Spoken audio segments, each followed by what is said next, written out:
కాంగ్రెస్ ప్రోత్సహించింది ఏ ముఖ్యమంత్రులను. 95లో అధికారంలోకి వచ్చిన చంద్రబాబు ఫ్యాక్షనిజం రౌడీజాన్ని అణచి పడేశారు మంచి మంచి పోలీసు అధికారులు పెట్టి. దాన్ని రాజశేఖర రెడ్డి కొనసాగిస్తూ శాశ్వత ముగింపుగా ఇద్దరి మధ్యన సామరస్యపూర్వక సంబంధాలు నేర్పి సెటిల్మెంట్ చేసేసాడు, శాంతి ఒప్పందాలు చేసేసాడు ఫ్యాక్షనిస్టులకి, ఇరుపక్షాలకి కూడా. అయిపోయింది అనుకున్న రావణ కాష్టాన్ని మళ్ళీ ఇప్పుడు రగిలించారు. ఈ రగిలించిందే చాలా ప్రమాదకరమైనటువంటి రగిలింపు ఇది. ఇది ఎప్పుడు ఆరుతుందో తెలియదు.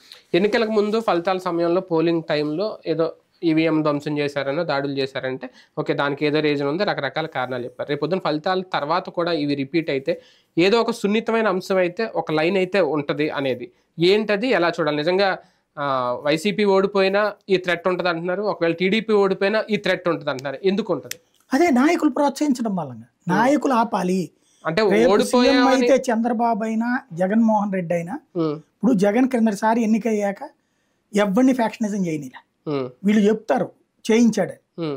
అక్కడక్కడ సంఘటనలు కుటుంబాల మధ్యన ఘర్షణని ఫ్యాక్షన్ ఘర్షణల కిందకు చూపించే ప్రయత్నం చేశారు అరాచకమని. పార్టీ పరమైన ప్రోత్సాహం లే.